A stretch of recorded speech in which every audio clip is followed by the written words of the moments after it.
We're going to call the Tuesday, January 19th, 2016 Manistee City Council meeting to order. Please rise for the pledge.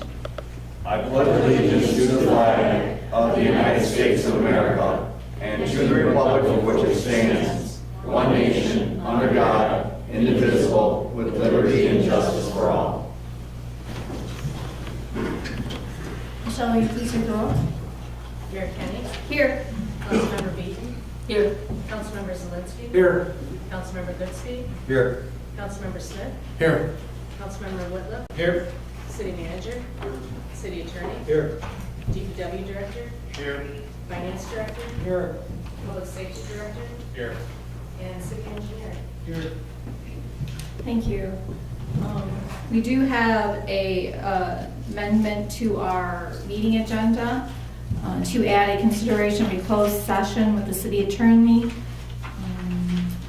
The city attorney, George Saylor, recommends a closed session this evening to discuss an attorney's opinion as permitted by Section 8H of the Michigan Open Meetings Act as involving material covered by attorney-client privilege. So I'd like a motion to amend the agenda to add this under concerns. I'll move. I'll support them. I have a motion by Councilmember Zelinski, supported by Councilmember Goodspeed, to amend the agenda to add consideration of closed session. Is there any discussion? Seeing none, will you please take the roll? Councilmember Beaton. Yes. Councilmember Zelinski. Yes. Councilmember Goodspeed. Yes. Mayor Kenny. Yes. Councilmember Smith. Yes. And Councilmember Whitlow. Yes. Motion approved. Thank you very much. Next, we do have a public hearing tonight. The public hearing is on the 2016-2021 Park and Recreation Plan. The purpose of this hearing is to afford an opportunity for all citizens to express opinions, ask questions, and discuss all aspects of the 2016-2021 City Manistee Park and Recreation Plan.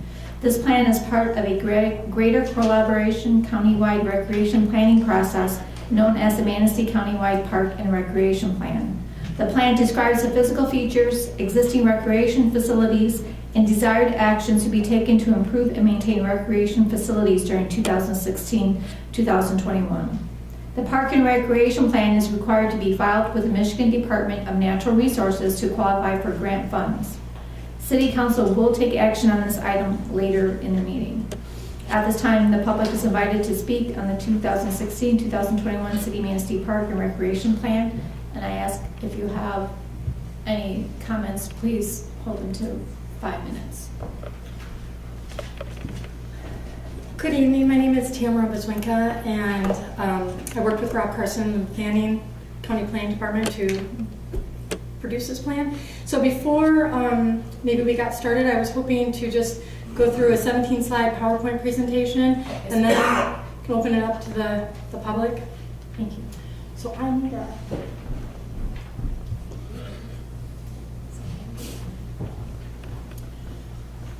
So I'm so happy to be here. This is a almost 2-year journey to produce this plan. The purpose of the plan was to write 20 individual community parks and recreation plans. We have 20 municipalities in Manistee County, 21 units of government if we include the county government. And so really this type of effort has never been done before. And the beauty of it is that now this county, as a result of this, we are in a great state of readiness to look at recreation in a very grand scale, in a regional scale. And there's lots of benefits to doing that. When you collaborate and you partner, there's efficiencies in scale, abilities to look across natural resource systems and get greater things done. So that was the whole goal of it, was to create those efficiencies. So, like I said, 21 units of government. We worked really hard to work with some of our known partners, the Visitors Bureau already, and I know you guys have probably seen our visitor's guide. In it, it separates the county up into kind of artificial regions based on natural features. So in the plan, you'll see this map. It separates the county into Northwoods, North Coast, Arcadia, Pleasanton, Manistee area, right here, Filer Township, Manistee Township, City Manistee, and then the river country. And so really those are based on natural features. It's a way to communicate to the public, and it's a great tool for the visitor's guide. We are under no illusions. This recreation plan goes hand in hand with what a lot of the work that the Visitors Bureau does to promote our area. So it made great sense to kind of have that collaboration and be all on the same page. So we've got that in the plan. We had a lot of foundation for, Rob and I spending this year and a half, 2 years, almost 22 months, working on this plan. As you know, the Lakes to Land Regional Initiative wrote a lot of plans for communities in Manistee County. Rob has written a lot of plans for communities in Manistee County, a lot of new master plans. All of them spoke to the need for recreation plans. The Manistee County Board of Commissioners wrote in their strategic plan very specifically that we needed a county-wide recreation plan. So those are just a few but very powerful and poignant indicators that this was work that Rob and I had to do. So we were very lucky because Rob and I are both professional planners. We both have our master's degree. We both are certified by the American Institute of Certified Planners. It's like the perfect storm. He and I could tackle this. I've written a lot of recreation plans, and so has he. So we know that each one of these plans costs about $10,000. So to do this on a countywide scale, in-house saved about $200,000, if not more, because nobody took greater care in writing a recreation plan than Rob and I. We really, we live here and we care deeply about our home. So it was a great process, and it was wonderful to do that in our backyard, and we were happy to do that. And we had a very specific methodology. We had to, really a lot of this has to be DNR compliant. They have guidelines, tells us very specifically what we need to have in that plan. But then Rob and I, with our expertise, we knew that we needed to go a little bit above and beyond, and we did do that. So it had to be collaborative. That was me and Rob's, our requirement. We needed to do a recreation inventory, do some prioritization. We had to have a lot of public input. We needed to study the administrative structure of these communities to know what the capacity was at the local government level. We knew that there was going to be a lot of work in trail development. We had to develop goals, and we had to come up with a rock-solid action program to implement the plan. So the recreation inventory, we sent out a whole bunch of high school students to look at every single recreation asset we have in this county, to do a very detailed analysis of it. We know exactly what we have, we know what's on site, and from that information Rob was able to develop some beautiful mapping. The leadership team that was developed, which the City of Manistee was part of, met every single month, analyzed all of that data, and those sites were prioritized at the leadership team level, but also all of this was taken back to planning commissions, and they did their own individual community prioritization. So we were working with the leadership team, but then every planning commission, or if there was a recreation committee, had their hands in doing a lot of this work, and they were invaluable resources. So we did all of that inventory, site prioritization, and here you can see we very simple but very effective developed tables that show all the assets, and this is for the City of Manistee, and there's a lot of assets to be found here. As I said, the leadership team looked from a countywide perspective. They took out municipal boundary lines, and they prioritized sites throughout the county that really were ones that they felt needed to have focus first and foremost, and so that's also in the plan. We had great public input. I've never been part of a process that spent so much time trying to listen to folks. One of the things that Rob and I are really, really proud of is the time that we spent speaking to youth. We spoke to as many juniors and seniors in all the schools throughout the county. We held 4 different input sessions, and it was great to have their involvement. We also did an online survey. We had over 1,000 respondents to that. A lot of the folks were from Manistee County, but then we had people as far away as Germany who visit here. So it was nice to kind of hear what they had to say about our recreational assets. We conducted 6 community vision sessions. They were very well attended. We had them throughout the county in the month of June. Prime time for all the seasonal residents as well. And we had leadership team involvement. Every single community sent 2 representatives. We met monthly. every community was there every single month, which was wonderful, and they were very active and really gave a lot of help to Rob and I on how the project should be developed. Rob and I reached out to all of our stakeholders in Manistee County. These stakeholders are all of our large landowners like the U.S. Forest Service, the DNR, Consumers Power, Grand Traverse Regional Land Conservancy, the railroad companies. So those folks we needed to really talk to and understand, and they needed to understand what we were doing. So from all of that input, we found out that one of the number one things people want in this county are trails. City of Manistee already has a non-motorized transportation committee. They were very involved. So this was no surprise to them. We have trails in the county, but what we're finding is we don't have good connections between communities. And so that's one of the things that we realize is future work for us to work on. We also realized that the plan needed to be county-wide focused. We have our population centers, but a lot of our natural resource assets that folks are traveling to or want to utilize are spread throughout this county, and so that was nice to get that feedback. People don't want a lot of new land acquisition, but a lot of the assets that we already do have and facilities, there's a real need to improve those. We're a year-round county. People come and recreate, and people who live here recreate all year round. We're not just for the summer. There's a real need for a different type of recreation programming. We've got MRA does a great job, but there are some programming that folks want that we don't already have, like how do you fly fish, how do you tie a fly, backcountry skills, kayaking skills. So there's a real desire for how do you do those things, so that's future programming. So we have all these great resources, natural resources. Access to them is an issue, so how can we get greater access to land and to water and make sure that those are universally accessible to all folks? Economic development, a real need for nature-based economic development, so canoe livery, kayak livery, bringing food trucks to where there are groups on the river by like Tippy Dam during peak seasons to provide services to them. Interesting that we don't have an outfitter in this county, and that was something that came up over and over again.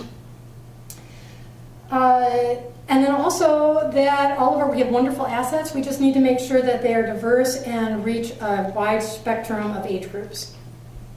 So that's kind of summed up all that public input.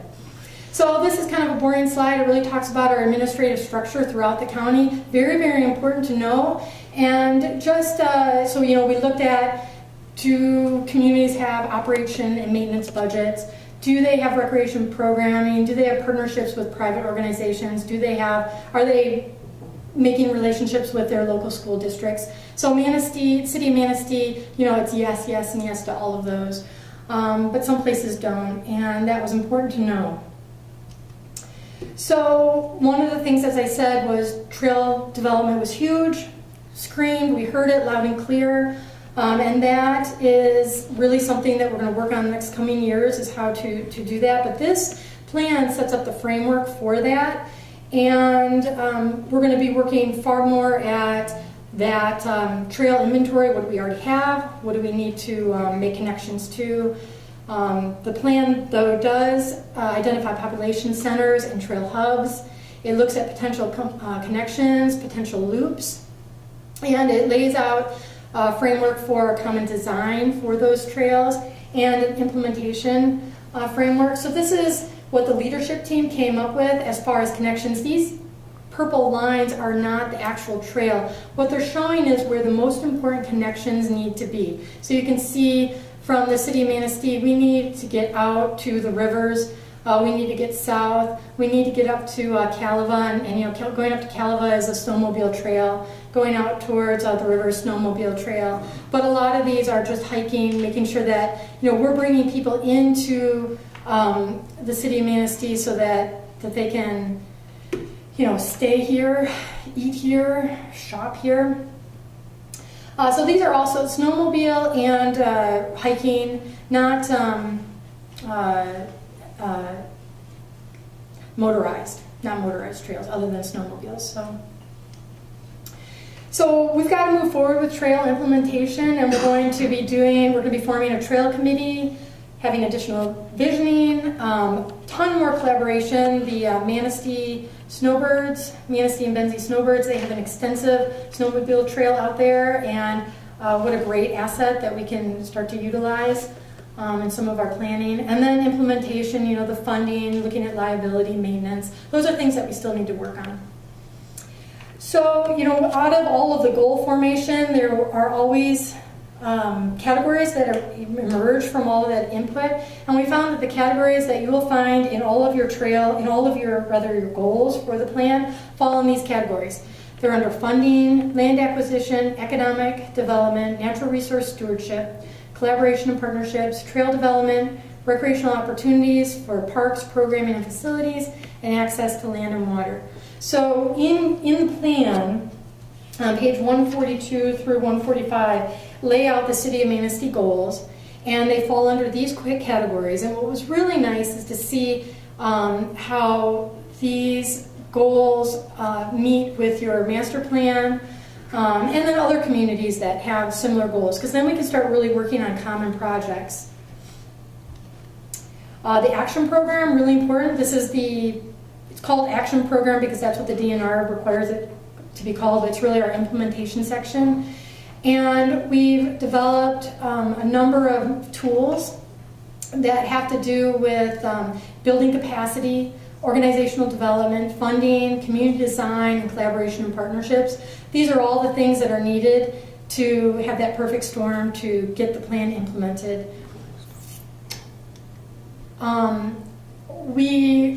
So this doesn't necessarily speak to the City of Manistee, but a lot of communities do not have that recreation committee.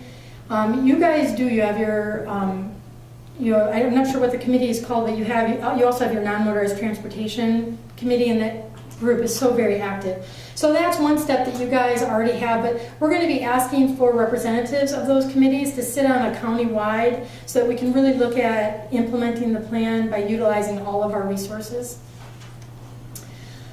So I've just gone through that very, very fast, or at least I tried to. So if you have any questions, I'd be happy to answer them, but this is the public input session, so I'd be happy to answer questions now or when you take action. So thank you. Thank you very much. Does anyone have any comments on the plan? Yes, sir, please come forward, state your name and address. Hello, my name is Ed Tegler. Address is 522 Fifth Avenue. I am right now the chairman of the City of Manistee Parks Commission. I just want to make you guys aware that this is not something new for the City of Manistee. We've had 5-year community recreation plans in place already. We had one that went from 2007 to 2012, and we worked very hard and made one now that runs from 2012 to 2017. So the questions I would like to see you guys ask of the countywide recreation plan: is it going to supplement our plan? Is it going to be in addition to our plan? Is it going to be instead of our plan? And what is going to happen to our plan? Is our plan as a city better for us as a city than being part of the county and all that? Those are the questions you guys need to ask before you go ahead and vote yes or no. Thank you. Anyone else? Tamara, would you like to come forward? Yeah, thank you. I appreciate that. So this plan is an individual plan for the City of Manistee. There are 20 individual plans. So the Recreation Commission really, this does take the place of that plan. It is the DNR compliant. It's a plan that when you guys go to apply for grants for implementing any of your Parks and Rec plans, will be used to support that project. If you do not have a DNR approved recreation plan, you may not apply for DNR grants. It's just a requirement. So yeah, this does replace any past recreation plans that were produced. But may I ask a question? Was the plan DNR compliant? I have a copy of the plan if you want to see a copy. Yes. The quick answer is yes. Yeah. So this does replace that. That is the answer. And the hope was that the Parks and Rec Commission would have been part of this planning process, gone to the public input sessions, and been part of the group that looked at all the assets, prioritized all the sites, reviewed all the goals, and provided all of that input so that when we arrived here today, it is a plan that reflects the old plan, but then takes it into the future. When you were looking at the plan, did you look at the city's recreational plan and if being approved by the DNR, did you incorporate what was in the city's plan into the countywide? So remember, this is very much a bottoms-up process where you folks really wrote those goals, and we always were bouncing it back to the communities for their review and their editing and their updating. So that should have happened.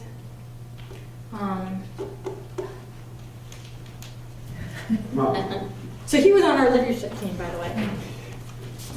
The city is a little bit unique in regards to the rest of the municipalities because we've got a very formalized Parks Department, Parks Commission. So representing the city, the Parks Commission appointed one representative from the commission to be on the leadership team. The non-motorized transportation also had one person, they had alternates, but they had a person that was representative of that section of interest for Manistee. And the Planning Commission also had somebody that was a representative. So those three with myself all participated in this process. And then all three of those groups also had a chance to review and make suggestions for revisions, which were implemented by the Planning Department prior to it coming to this point. Are there any real big disconnects between what our Parks Commission plan and this plan? Not that I'm aware of. Would you say they complement each other? And I think this is an enhanced one because the needs in the city's parks are still the same needs. The desires are very similar. What this does is integrates it with what our neighbors also want to do, and it helps create that connectivity between them. And I think it creates an opportunity for better grant opportunities because it's a collective effort. okay, and what impact would it have on our current Parks Committee as far as what their goal? I mean, does it create new goals? Does it? I mean, because what I'm hearing is it has to replace our current rec plan. Right. The new rec plan would have needed to be updated next Okay. year, Okay. actually this year, so that it could be submitted by 2017 and become the next 5-year plan. So what this does is just it speeds up that by 1.5 to 2 years, and it just replaces what was there. And it had gone in front of our Parks Commission, the plan did. Correct. And were there any concerns of theirs that came out from that? Are you aware of anything that didn't get addressed? No, we didn't have any concerns. I just wanted to I wanted to put it out there that the city already has something in place, so you don't think that this is something that's brand new to us. Aaron was a representative from the Okay. Parks Commission. Hi, I'm Erin Pontiac. Address is 1003 Engelman. I was part of the leadership team. I am the vice chair of the Parks Commission. And I went to every meeting when I was appointed and brought everything back to the commission. I did use the current plan to put in this new plan, and everything that I submitted went along with the plan that we had made. And I went to a lot of places and got their input as well, and then categorized it and tried to judge what would be best for the whole community and everybody's input. So I try to have it as best fit for the city as well as the county. Was Morton Park on that? Yes, it was. Okay, I didn't see it on the, Part of it was where you look at the goals and how it's prioritized is on that.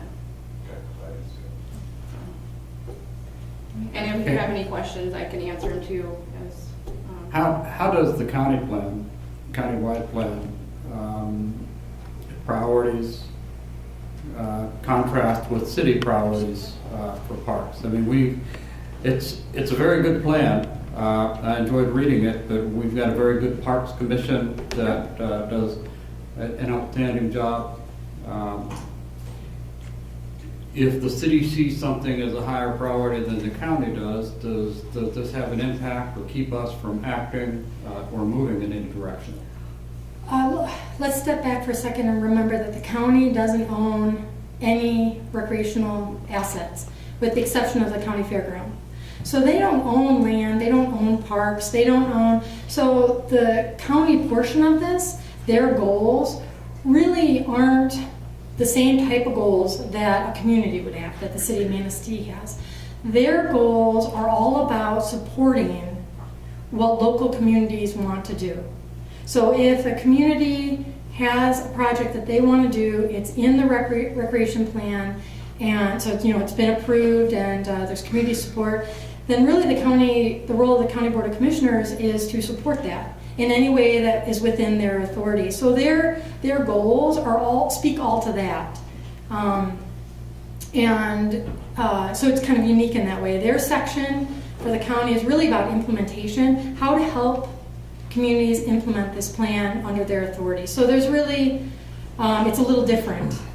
I like the idea of collaboration, and I like looking at the larger communities and all those that surround us. I just want to make sure that we're not in a situation where we lose some autonomy over our own development and our own priorities within the city, and that our own commission is able to function in the best interest of city residents.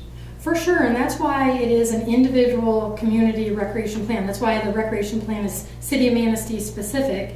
It's really like taking what you had before and sticking it into this binder with all of the other ones in one nice binder. So really, you haven't given up anything. What you've gained is us being able to communicate to funders, and maybe perhaps getting professional help outside of what we already have in this county to look at, let's say, trails. You don't develop just a trail system for 1 mile. You develop a trail system for, a huge region. And that's the kind of efficiencies that we're going to be able to get. That's where the collaboration is really going to start working for us. But definitely in the city, as you'll see, and Erin worked really hard, and her group worked really hard on page 147. There's the City of Manistee Park Improvement Table. So we did what we already have, and they went and looked at every single park to understand what improvements need to happen within each one of those parks. That was a lot of work that they did, and that is very, very City of Manistee specific. So that's the kind of thing that will get implemented. Probably won't have collaboration for that. And we won't lose out in grant opportunities because there's other county-wide priorities higher than ours? No, I know the word prioritization can make you feel a little uncomfortable, but really what it was the opportunity for folks to really see which assets are making impact. But if we see something on a list, just because it's the third, if we have a resource, if we have an opportunity, we're going to go for that opportunity. And sometimes that does happen. We'll get at the AES, sometimes we'll get a funder says, do you have any projects that's around, doing this and maybe it's around this much money. We'll look at that list and, we know it's there and we can act on it. So really, it's not that we're going to start at number 1 and work our way down the list. It was just a great way to know where people really feel the most amount of attention should be, but that whole list needs attention.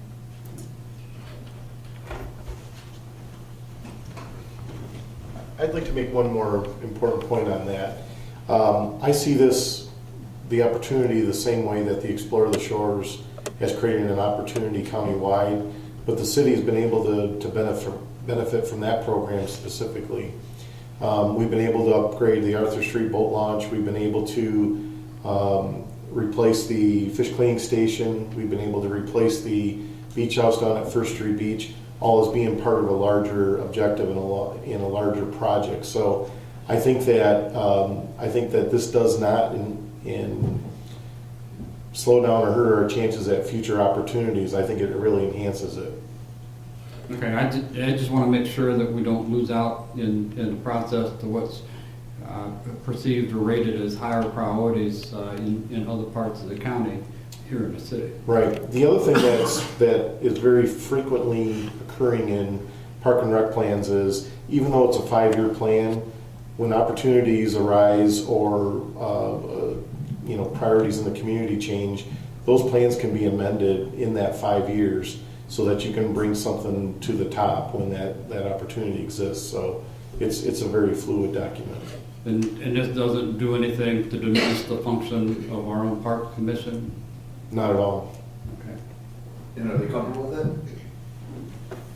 Yeah. Yeah. I didn't want to give the perception that the Parks Commission was in any way not supportive of this county plan. I just wanted to bring forward the questions that Councilman Smith asked. Those were the questions that I wanted asked, and I wanted them asked in a public forum, so they were out there for everybody. So he asked the question.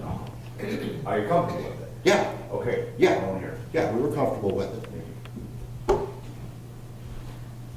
Is there anyone else who'd like to have input or comment on the recreation plan? I have one question that's just kind of a segue maybe on, but for our city parks, for example, the playground equipment down at Cherry and First Street, does this county-wide plan address any of the issues we have with the arsenic from that playground equipment? It does not. Okay, that's still going to be city maintained, and we still don't have to go through another extra hoops, whatever we decide to do with that, right? That's correct. Okay. Anyone else who'd like public input?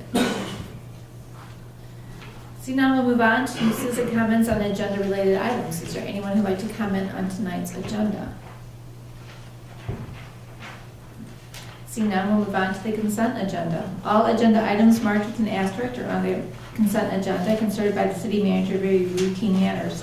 Prior to approval of the consent agenda, any member of council may have an item from the consent agenda removed and taken up during the regular portion of the meeting. Consent agenda items include approval of minutes, payroll, invoices, notification regarding next work session. I make a motion council take action to approve the consent agenda as presented. Second. I have a motion by Councilmember Smith, supported by Councilmember Zelinski, to approve the consent agenda as presented. Is there any other discussion? Will you please take the roll?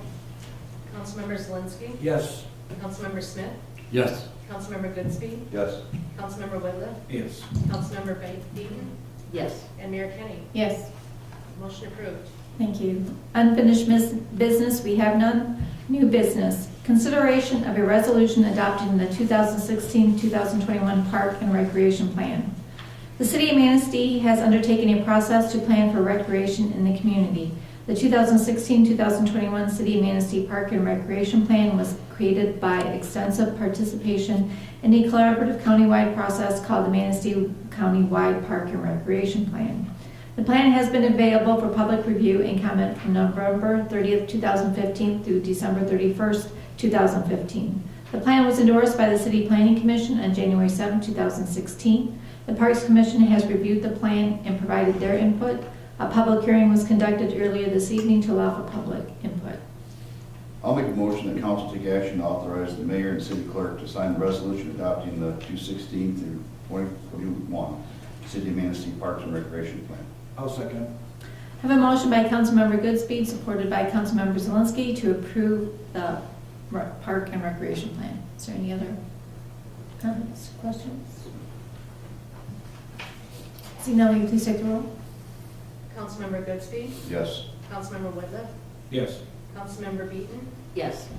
Councilmember Zelinski? Yes. Mayor Kenny? Yes. And Councilmember Smith? Yes. Motion approved. Thank you.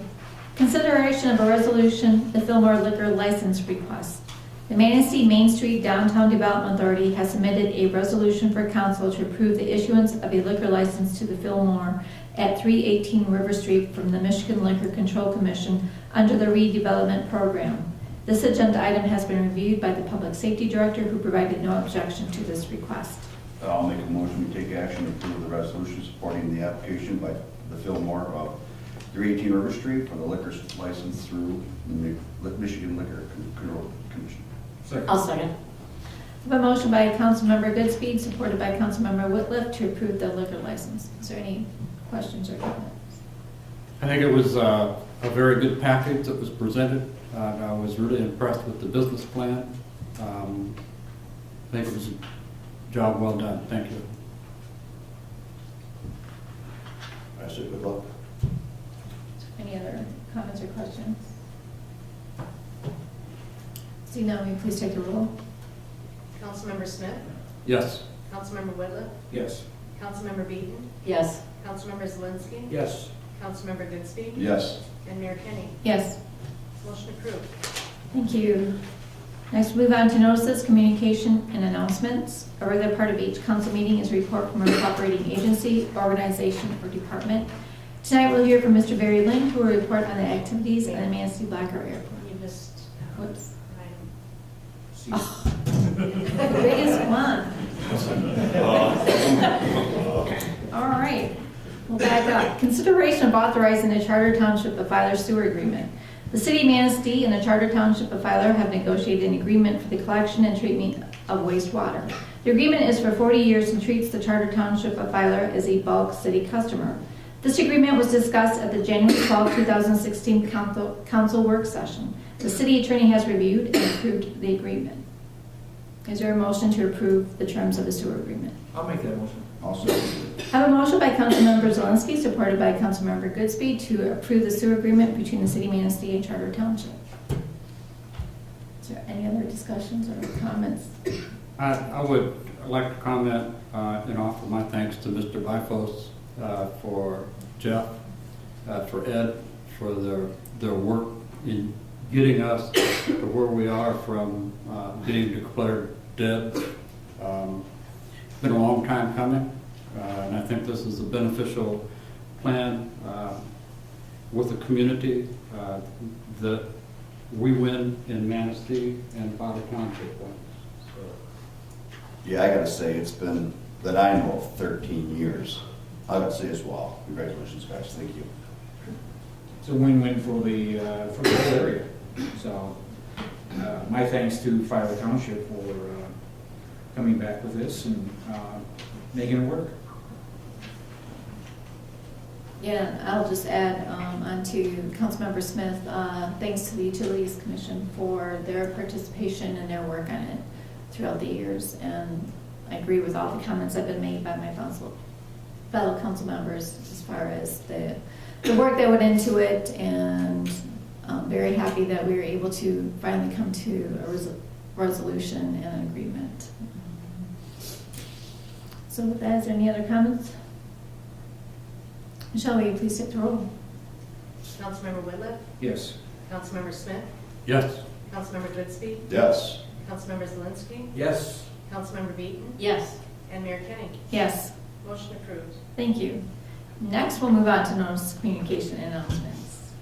Tonight, we'll hear from Mr. Barry Lynn, who will report on the activities of the airport.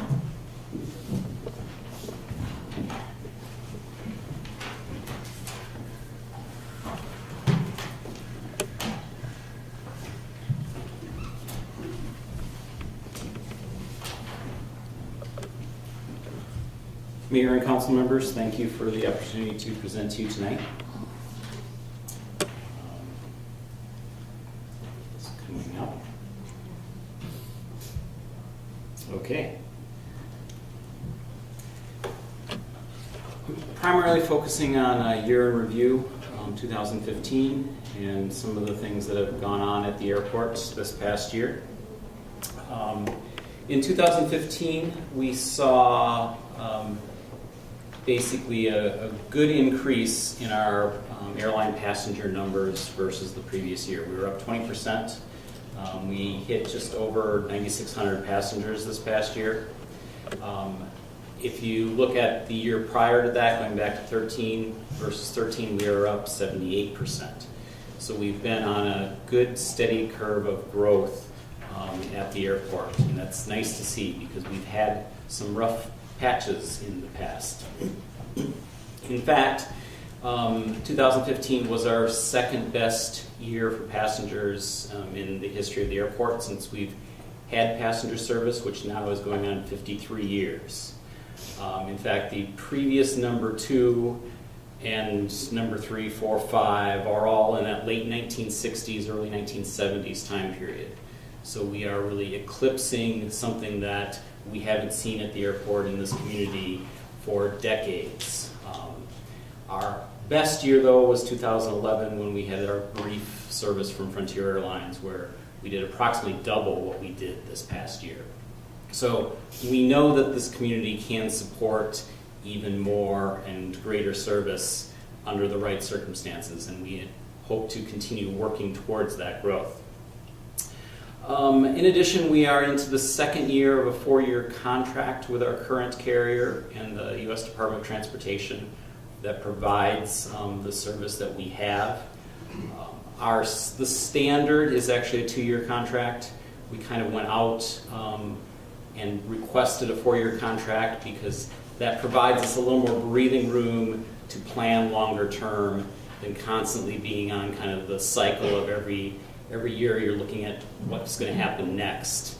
This gives us time to plan and grow.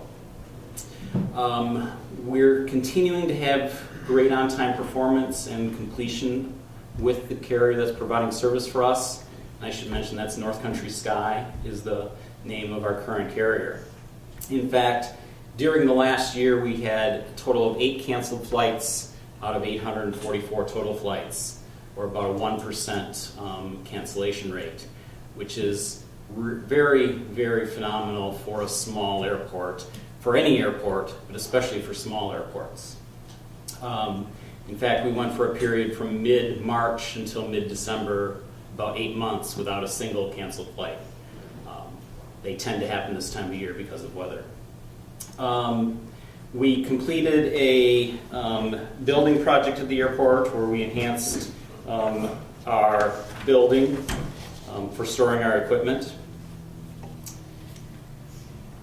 We're also seeing, in addition to the commercial air service, we're seeing a rebound in our general aviation business.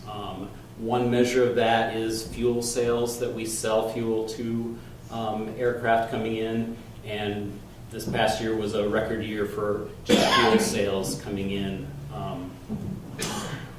We, as I kind of mentioned earlier, the airline was rebranded this past year. Prior to this past year, they were known as Public Charters, which was a confusing name, led to difficulty for the consumer to understand what our service was. The rebranding with North Country Sky gives more of a airline name and feel to the product we're offering here at the airport. In addition to that, North Country Sky also last summer added service on up to Pellston on our route. And you might say, well, why bother? The reason that was important was threefold. Two of those are it enhanced the service that we were able to get. Those additional passengers riding up from Chicago, traveling through Manistee, required that we needed more flights and larger aircraft to accommodate them. So that led to better overall service level for the passengers that were just exiting here in Manistee. Another reason is that the way we structured those flights, we actually got to count those passengers in our passenger numbers. A little known secret in the airline industry is that if you're a hub, you get to count all those connecting passengers twice, once on their flight in and once on their flight out. So there's a way of us helping us grow as another benefit of doing that. We worked this past year, particularly at the county level, of addressing concerns with the FAA around the sponsorship status of the airport. And sponsorship is an FAA term which basically which means ownership and responsibility of the airport. When the city withdrew from the airport authority, there were a few steps in that process namely notifying the FAA of that process that didn't occur at that time. Thus, the FAA's records still showed the city as being part of the airport.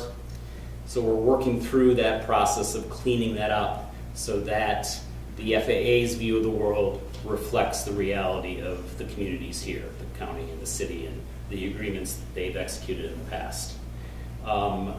We're towards the end of that phase right now. We've gone through one iteration with the FAA.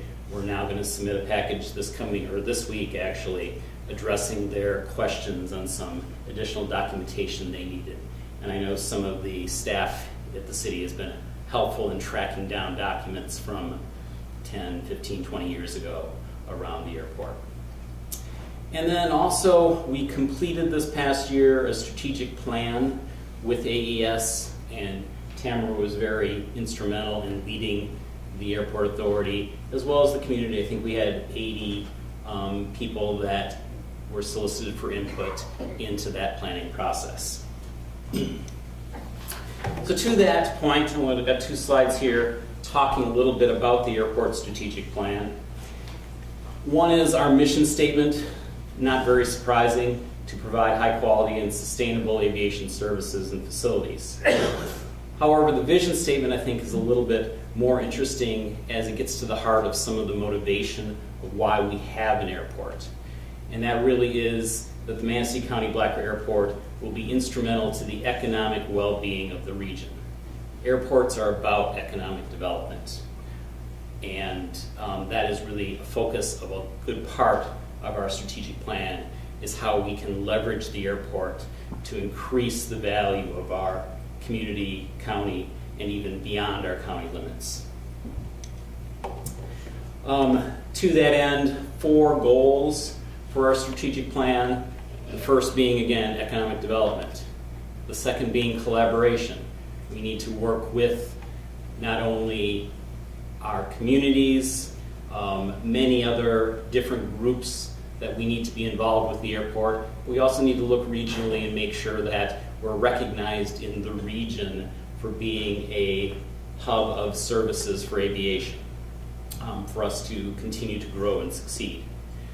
We need to maintain our airport infrastructure, goal number 3, and we need to make sure that we have internally an organization that is able to follow through on all these other goals. What is working well at the airport? I touched on it before. The reliability of our service is working very well, with only 1% of our flights canceled. 85% of our flights departed on time, which is defined technically as being within 15 minutes of the scheduled departure time. And for both of those statistics, that's the same numbers as we had the year prior. So we're kind of at a plateau of good quality service that's continuing on.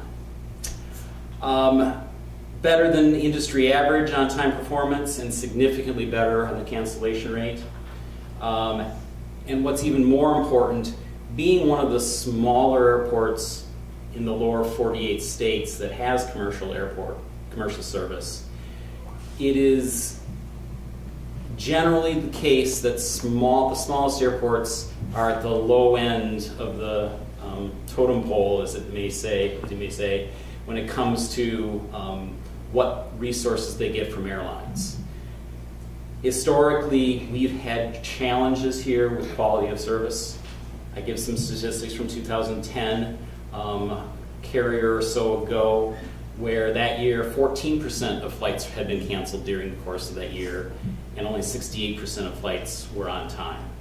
We're remarkably better than that now, and that's important for us to grow because we don't have the benefit of having that major national brand name out there, and therefore we need to exercise other benefits that we get that message out to the community that you can rely on the service you're going to get here. Another thing that's working well is our fares. Our fares are affordable, starting at $129 round trip, topping out at $249 a round trip, most falling in between somewhere. And also we have free parking, which can make a difference when you're considering other alternatives. Doesn't mean that we don't have some challenges. Ticketing for destinations beyond Chicago is a challenge and will remain a challenge for the foreseeable future. You've got to buy 2 tickets, one for Manistee to Chicago and then a connecting ticket on your airline of choice down in Chicago. Predominantly that would be either Southwest or Delta are the 2 carriers that fly out of Chicago Midway to a larger extent. Southwest being the predominant one. Chicago Midway is Southwest's largest hub in the country.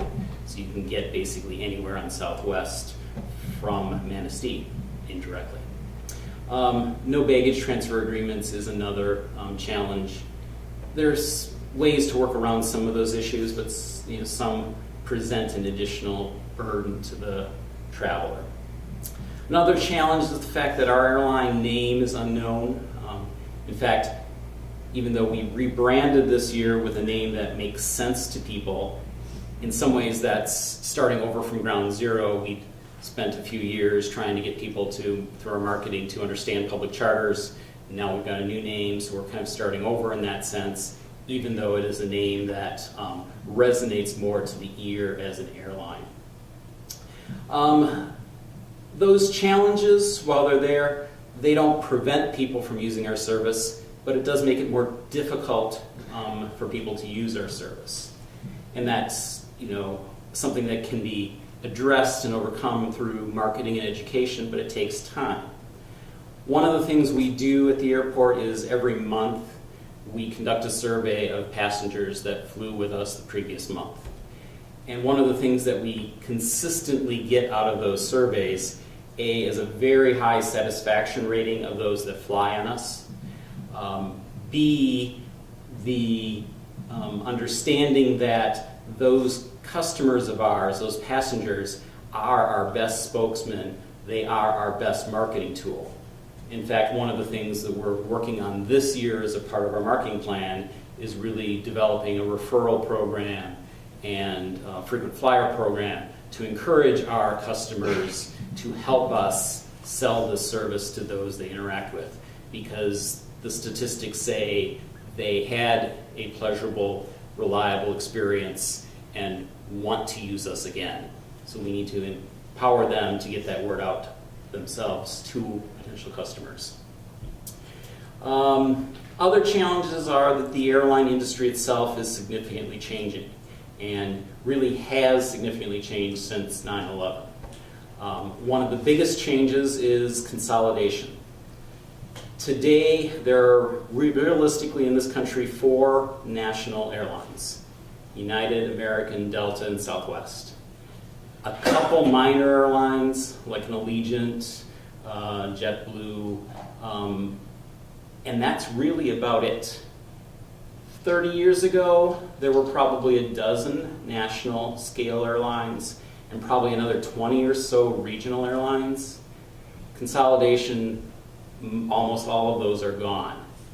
As that relates to small airports, the challenge is getting the attention of national carriers, something that on our size, our scale, generally is not feasible. In fact, most smaller airports are faced with some of the struggles that we've been dealing with now for about 5 years of carriers really not showing any interest in providing service to small airports.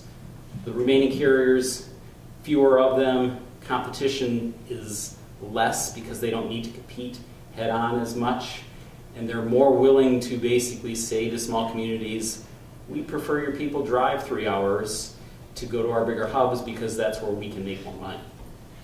We, I think, have found a niche with our no-name service under North Country Sky that lets us still have quality air service and kind of fly under the radar and not have to worry with some of the challenges that other airports in the state are starting to face. We've kind of gone through that already.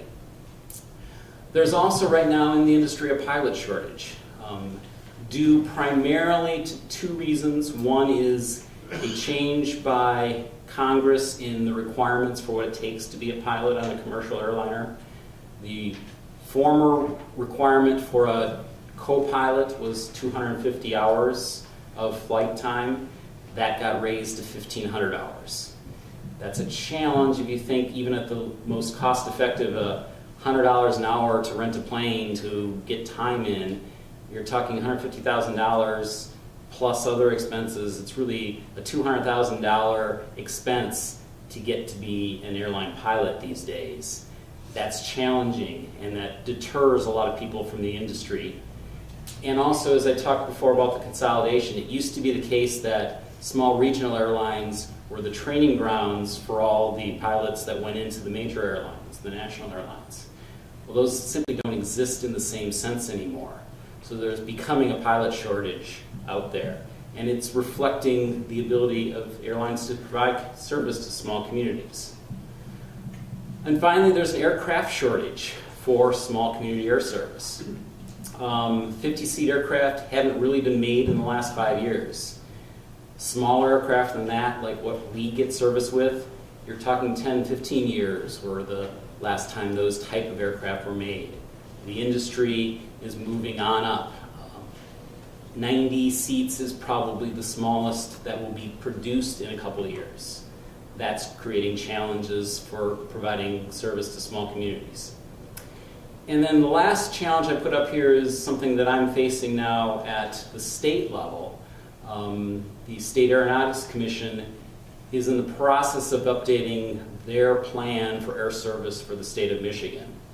And the current draft of that looks very detrimental to small communities. In fact, it's really focused on these small communities like Manistee, most of the UP airports that receive service through the Essential Air Service Program. And that plan really basically is kind of a doom and gloom plan. It says, you know, you're not going to have air service, you better look at getting bus service because that's your future. I don't believe that's true. I'm working to, with the Aeronautics Commission to really look and get the input from these small communities that are impacted who see the economic importance of having their airport in their community and trying to come up with alternatives that are both viable but yet are meeting the needs of the communities as we go forward. And formatting on that got a little bit off. Sorry, the numbers aren't lining up. They should all be nice in line in 4 columns, but looks like 3 or 2 are shifted one way or another. But basically, this column, or this little chart shows airfares out of Manistee, Traverse City, Grand Rapids, and Muskegon, and is generally the case. This is something I do every month for my board, put together. Generally, I actually have a bigger version of this that has 20 cities. Is what I see on average is Grand Rapids is the least expensive airport on average in our region. Manistee is usually second, Muskegon third, and Traverse City the most expensive. Over the time that I've done this report, a number of years now, the gap is actually narrowing. Fares in Traverse City are moderating somewhat. Fares in Grand Rapids have actually come up somewhat. Us and Muskegon are still in the middle. The difference, though, isn't that pronounced. It's not like you can routinely expect to save hundreds of dollars out of flying out of a particular airport, Grand Rapids, I'll throw out there. On average, it's kind of moderated. And this past month's data shows that that average is, out of Manistee, we were 327 across those 20 cities. Traverse City was 362. Grand Rapids was 270. And Muskegon was 347. So again, it was that order: Grand Rapids, Manistee, Muskegon, Traverse City. But if you think about the time, gas, parking, driving down to Grand Rapids, it pretty much puts us on par with a ticket out of there. It's not true for every city. It's not true for every day of the week. You know, fares fluctuate all over the map. But on average, you're going to find some deals out of Manistee. But I'll be the first to tell people, and I routinely do this as people call me, they say, this is what I'm looking to do. And sometimes I say, for that, you're better off to look at Grand Rapids, or you're better off to look somewhere else, because we're not going to be competitive in all circumstances. But often we are. Just a little bit to touch on airport finances. The airport generally carries a fund balance that's very small. We average probably about a $20,000 fund balance during the course of the year. We have, in addition to that, a local capital improvement fund that's right now got about $80,000 in it.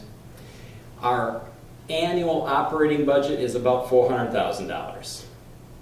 However, our overall budget, because of how GAAP accounting requires certain things to happen, is our overall operating budget is actually $2.5 million because of the way the airline service subsidy flows through the airport. That gets incorporated into our overall budget, and that's north of $2 million for that subsidy. So, but I like to focus on that $400,000 because that's really what it costs to operate the airport.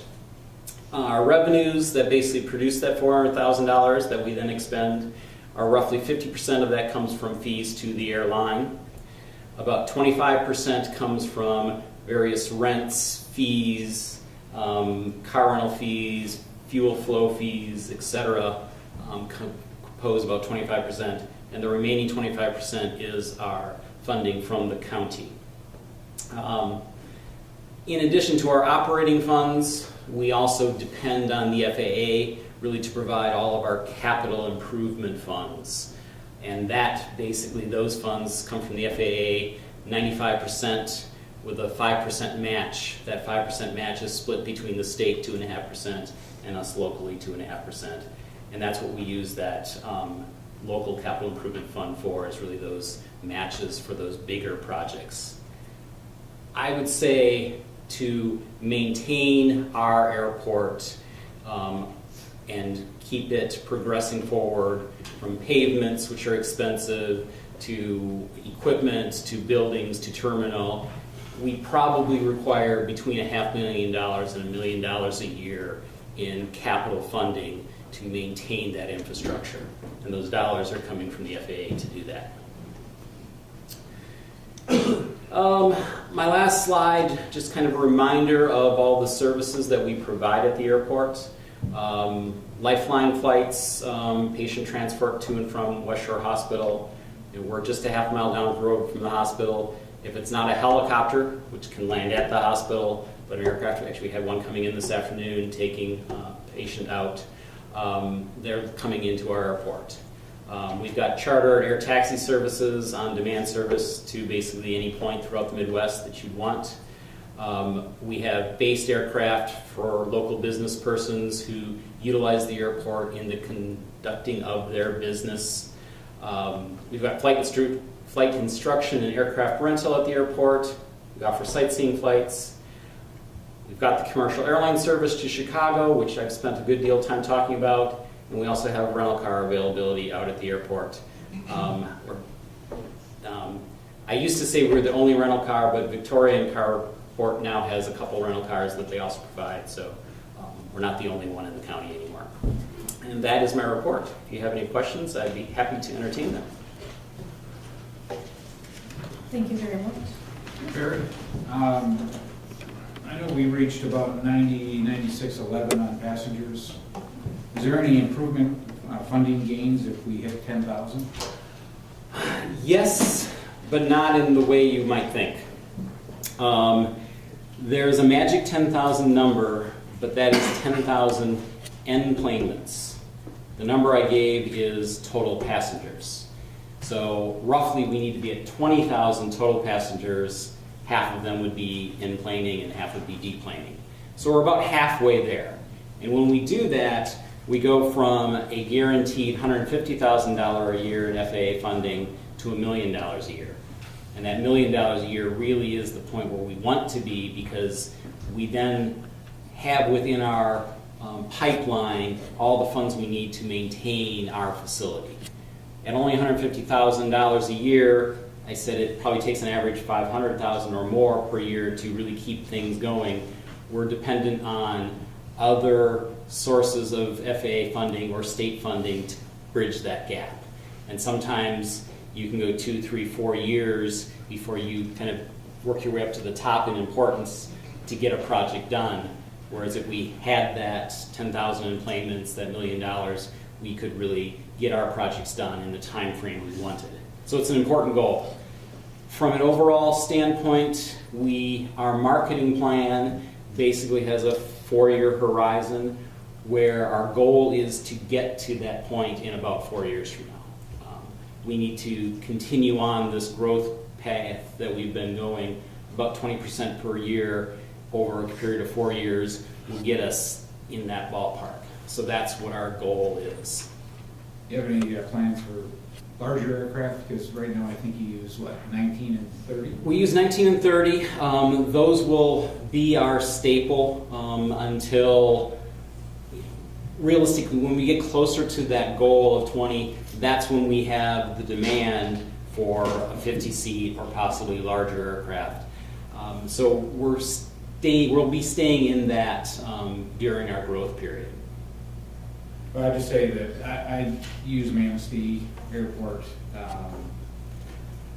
and it's a wonderful thing that we have, that you do out there. It's a plus for the area. See it as an economic driver for Manistee. So thank you very much. Thank you. Anything else? Before we move on to concerns and comments, I do want to mention in the back of the room, there is a community event satisfaction survey. It's a requirement for the recreation plan, and it's required by the development ready communities. So if you could take a moment before you leave tonight, please check out the survey in the back and fill that out. It is a requirement for the plan. So next we'll move on to concerns and comments. Citizen comment. This is an opportunity for citizens to comment on municipal services, activities, or areas of city involvement. Citizens attendant shall be recognized by the mayor for comments, which are limited to 5 minutes. Letters submitted to council will not be publicly read. Is there anyone who would like to comment?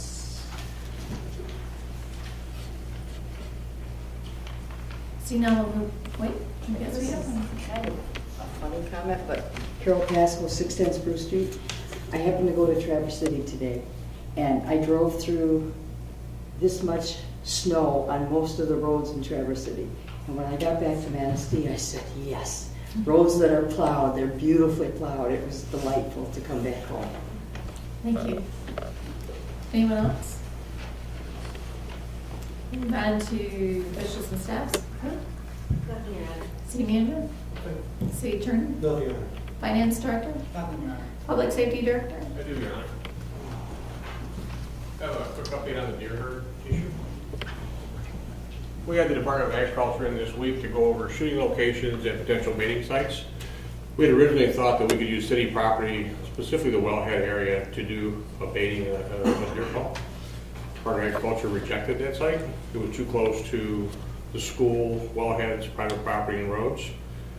The Department of Ag found no city-owned property within the city where they're willing to shoot deer from. They did identify 2 tracts of land south of the city, south of 12th Street, that large chunk of land that bordered Lake Michigan and Cherry Road. That land is split in 2 pieces, one that bordered Lake Michigan, one that bordered Cherry Road. We've contacted the owners. The half that borders Cherry Road said we could shoot deer there. The half that bordered Lake Michigan said no way. I got that notice just this evening. We have yet to receive written permission from those landowners to harvest deer off that particular tract of land. And I'm not sure the Department of Agriculture will take that tract of land without the other piece to go with it. So I need to determine if in fact they will shoot on that half of that land. So at this point in time, the only viable place we have to cull deer is on that chunk of property bordering Cherry Road, south of 12th, behind Green Acres. I'll have more information later this week to determine if in fact that they're willing to do that on that land. If so, we'll greenlight the project and get them to go ahead. What they told me is for the money, they would be here 2, maybe 3 times max. And not sure how many they'd be able to get in that period of time depending on the baiting and how long it works, how it works for them. If they do give it a go, I believe council at the last meeting when we discussed this wanted the plan to come before council for that approval. Tell me specifically what the council would like me to bring back to you. There's been some discussion about that. And how detailed would you want that plan to come back to you, other than the fact that we would harvest deer on that location? Do you want where the stands are going to be, how we're baiting, what the hours are going to, all that stuff? Or I guess I'm not totally clear on how much detail you want from me before I can greenlight that project and what I'd have to do to make that happen. Specifically, I think the important aspects, where you're going to be, what time they plan to do the call, things of that nature, the safety aspects for our residents, so people specifically can avoid that area during those times. Okay, I would hope to have, every council meeting, I would hope to have some information on that, so I probably wouldn't greenlight that before February 2nd then to actually pull the trigger on that, so I get those specifics in the meantime. Okay? Thank you. DPW Director? I have 2 items, Your Honor. The first item has been talked about locally, been talked about at the state level. Now it's getting a lot of national press, and that's the lead issues that is in the city of Detroit's drinking water. So I brought tonight a copy of Manastee's Clean Water Report that we issue every year. The one that you have is for the testing results of 2014. Those get published in the spring of 2015. So now we're compiling our information currently for the testing results from last year. If you look, and these are available on the website, and these pamphlets are available at the Public Works office as well as at City Hall. But if you look in this top section, it gives a section in the readings for lead in the city's drinking water. The first level, action level that the EPA has set for lead in drinking water is 15 parts per billion. Based on the historical records since the city's been testing, which began in 1992, we are required to test our water specifically for lead and copper on a 3-year cycle. So 2014 was the last year that we tested. The next scheduled testing will be 2017. Based on the number of services and the size of our system, we tested 20 different locations in that last round. 17 of those had no detect for lead. 3 of those had less than 3 parts per billion. So that 3 parts per billion is still well below the 15, which becomes the action point. If you look in here, there's a column that actually reads amount detected 90th percentile. And I thought I would try to explain that as people start to look at it. The 90th percentile is out of the representative tests or out of all the services that are in the community. If a test was done on every one of them, 90% of them would test below, and in our case, 2.2 parts per billion for lead. So overall, we're very low on that. Now, that's not to say that we don't have lead in the water system. The old cast iron pipes are jointed with lead. There's some service, what we call goosenecks. It's the connection between the service line and the mains. There are still some of those that are lead. Whenever we come across those, certainly we're pulling those out of the system. But one of the things that the city water system does is add phosphorus to our water. And phosphorus plays a 2-part role for our water system. The first thing is it's a corrosion inhibitor for the lead. So the lead that's exposed, and there's a lot of lead that's in personal plumbing. Everybody has copper pipes that used lead before, actually I'm not sure the exact date, but the solder that was used was lead. So there creates an opportunity for that leaching to happen actually more in the homes than in the water distribution system that we operate. That phosphorus creates an anti-corrosion protection so that leaching doesn't occur, and actually helps to acts as a protective barrier.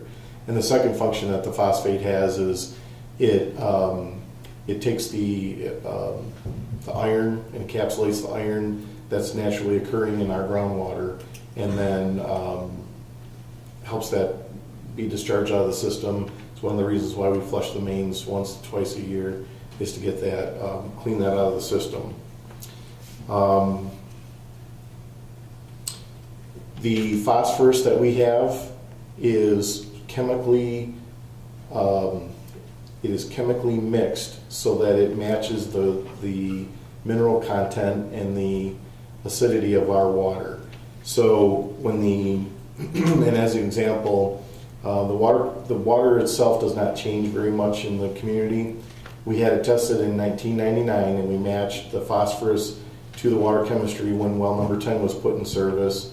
And then the last time it was tested was in 2009, and the DEQ is very nervous. So we've agreed to do that testing again to make sure that our phosphorus is mixed properly and is optimum for our system.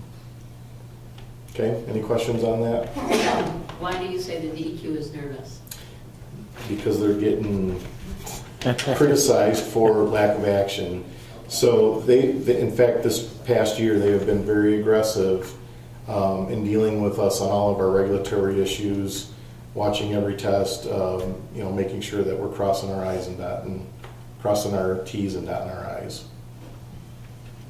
So if whatever was in the water in Flint that they drew from the Flint River, that would have a different mineral content and acidity content, right? Than what ours does? The new stories that I've read are that when they changed their water source, the chemistry of that water changed.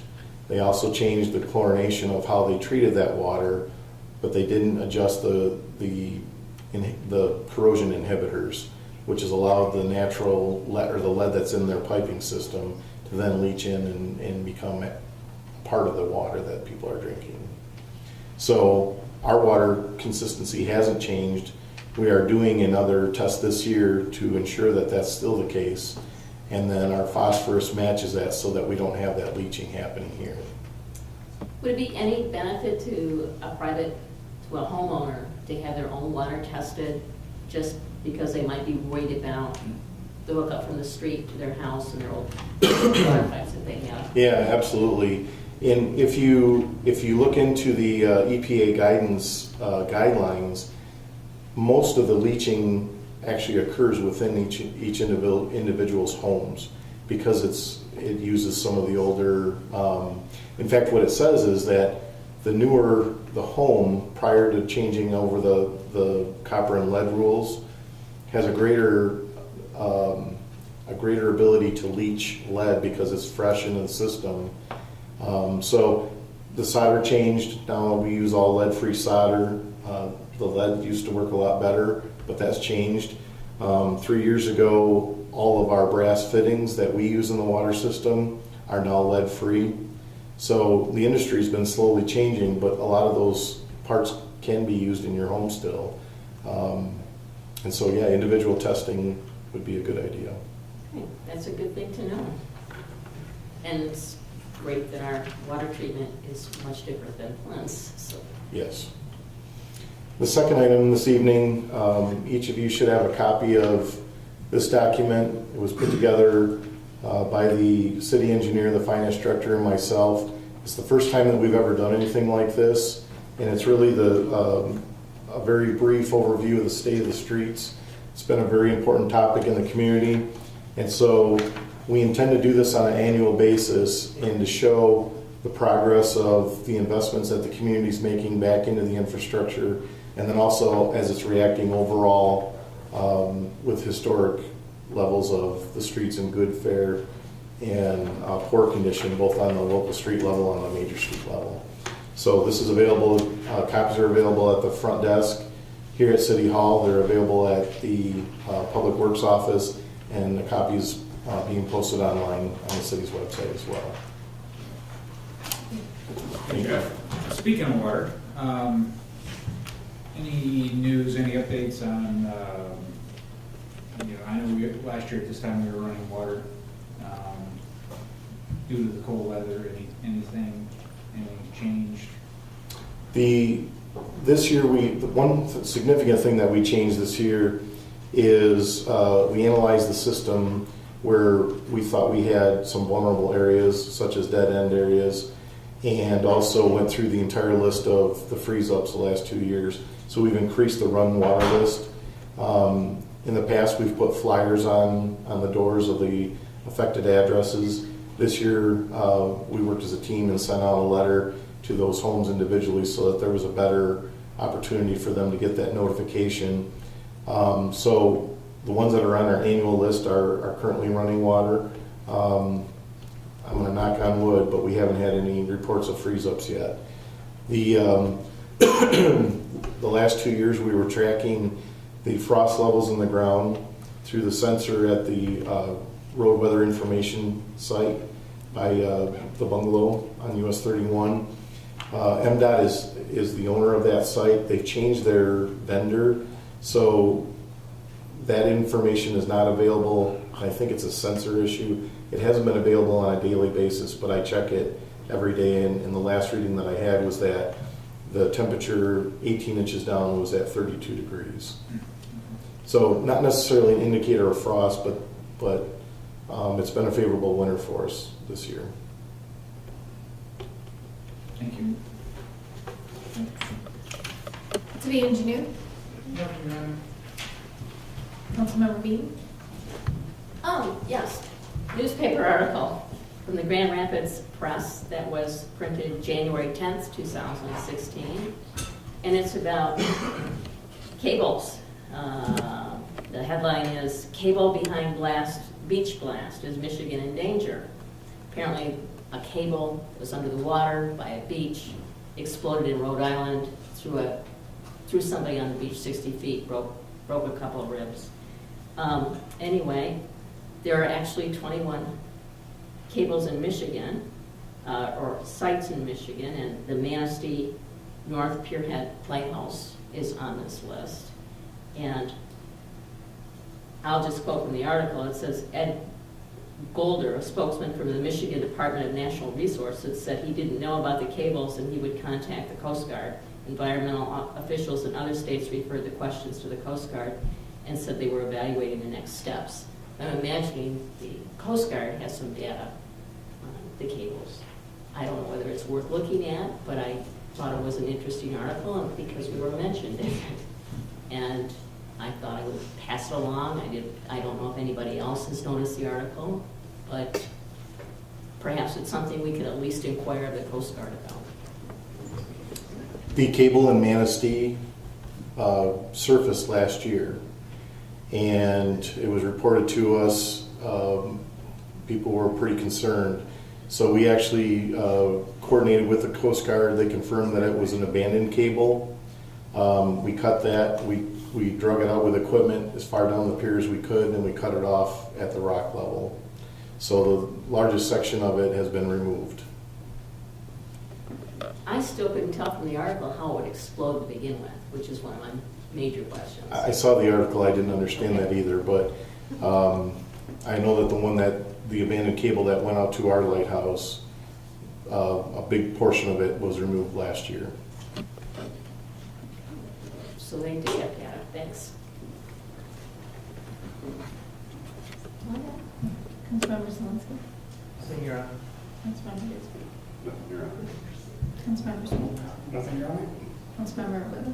I just want to thank Chief Bachman and his crew for quick action at the Century Terrace last week. Took care of that, took care of the lady. I think she's in good shape now. So thank you very much. And I do have one thing for council.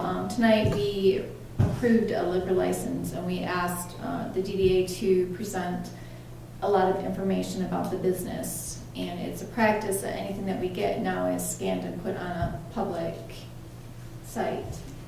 I don't feel comfortable putting a private business's financial information stuff out for public display. I was wondering if there's another avenue that we can take to get the information that you would like to have, and yet keep financial information private for these businesses. One thing I thought of is like have all the information run through Denise, much like Chief Bachman looks at it from a safety standpoint. could you look at it for us and review the plan, the financials, and get whether she feels comfortable or not? I would think if the business plan was available for council review, if there were any questions, that would suffice, but I was a little surprised to see it as an agenda attachment in the detail that was there. Right, and we've kind of asked for that, but anything that we get now is being scanned and made public, so what is it that we really want included in the council packet? If you could think about that and get back. We kind of covered with the 75, if they meet the $75,000, if they say yes, it's done.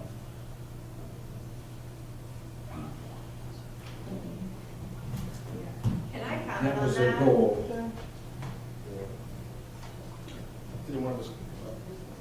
Because when I turned in the business plan, that stuff was supposed to remain private, so I have no idea that it's even on the website. It's kind of surprising. I would like to get that removed. Patrick, Thank you're you. okay? Yeah, I thought the application form was supposed to address some of that, like, right, you put in $75,000 worth of improvements, yes. But the Like, so DDA, city a capacity is gonna be over 50 people, yes. Those kind of things, in a summary. okay. So, I thought those general questions were on that application. right, but there's a lot more detail. I just want to make clear to the DDA what council's looking for, so we don't have that kind of information. Sure, I just took the application and the business plan that was submitted to myself and submitted it to the city administrator, but if you guys would like me to remove that information on there, we could do that, that's not a problem. I mean, there was nothing in terms of personal, like, tax information or their kind of stuff, more or less just business plan kind of stuff, but we can just have that review within our committee and remove that when we send it to council. Isn't some of the information that Councilman Beaton mentioned, isn't that a state function? Don't they ask those questions and have to meet that requirement? Do they Yes. also meet that same requirement for us? No, the only thing the council has to do is approve it at a specific location and have a resolution for that specific location. The council it's up to you guys how much information you want, but there's no need for, unless you guys want to do background searches, there's no need for you guys to do any type of review of a lot of their information that's on there. Or their 75,000. The state's taking care of all of that. They're doing all that before they issue the license. Correct. That's why I don't think it's necessary for us to have I that. agree. No, I I'm not agree. disagreeing with you, I agree. So I don't please think do we not need to know. provide that information going forward, and if we can get that removed from the website yet tonight, that'd be much. Do we also want to remove the need for, the public safety reviewing it and the background search or the background checks with them as well? I think council wanted our public safety director just to do that background check from a safety standpoint. Because that's something that the state's already going to do anyway. They do that for every liquor license. But we have to approve it going forward, so that they can apply for it. So I think council wanted that reassurance before we said okay. And he just provides a report that he's seen, we don't see any detailed report, and I find that sufficient enough. Much like if council wanted a business plan review, to have Denise look at it and just say, hey, I looked at it, everything looks fine. The only reason I included the business plan itself on there, and we can remove all the financial information off, was because the first application that came forward, the council had a lot of questions for what specifically the business was going to do, what the course of action was. So if you'd like, I can continue to have the business plan itself on there and just remove all any type of financial information on it. I don't think we need to put the business plan, again, what you give to council gets scanned and made public. I don't think we need the business plan any of that made public. If an individual council member would like to see that, if Denise has it, they can go see Denise ahead of the meeting. It would be my suggestion. I'd be good with that, yeah. With the background check that Mr. Bachman, that you do, would it be, is that as in-depth as the state would do? Does it justify your time? It was fairly easy for us to do because we could do a criminal history and then we interviewed the individuals, ran it through the computer system and did local checks on them. The state probably does something greater than that. I'm not sure what they would do greater than that. But for us, we look at convictions, arrests, and that kind of stuff in their past history. And then we sit down, interview them, and talk about what kind of people they are. Make sure we're comfortable that they had the right mindset to do a liquor business in the city. So we can't legally give you information about their criminal history. It's protected. So we can tell you that we were satisfied with their criminal history. And if they had a criminal history, I couldn't tell you what it was. But I would tell you that if there was something that caused me concern, I'd say I have issues with this, then we go to the state and get it from a different direction. But I can't legally release criminal history information to the public or the city council. Do you feel it's necessary to duplicate the same procedure? I'll tell you this, if it makes the city council comfortable, it's necessary to do it. That's all I can tell you. It was easy to do, and if it makes you comfortable, we're happy to do it. Thank you. Okay, thank you. That's all I had. Next is consideration of a closed session, city attorney opinion. City Attorney George Saylor recommends a closed session this evening to discuss an attorney's opinion as permitted by the Section 8H of the Michigan Open Meetings Act as involving material covered by the attorney-client privilege. I'll make a motion, we proceed to closed session. Second. I have a motion by Councilmember Goodspeed, supported by Councilmember Whitliff to go into closed session. Will you please take the roll? Councilmember Mead? Yes. Councilmember Zelinski? Yes. Councilmember Goodspeed? Yes. Councilmember Smith? Yes.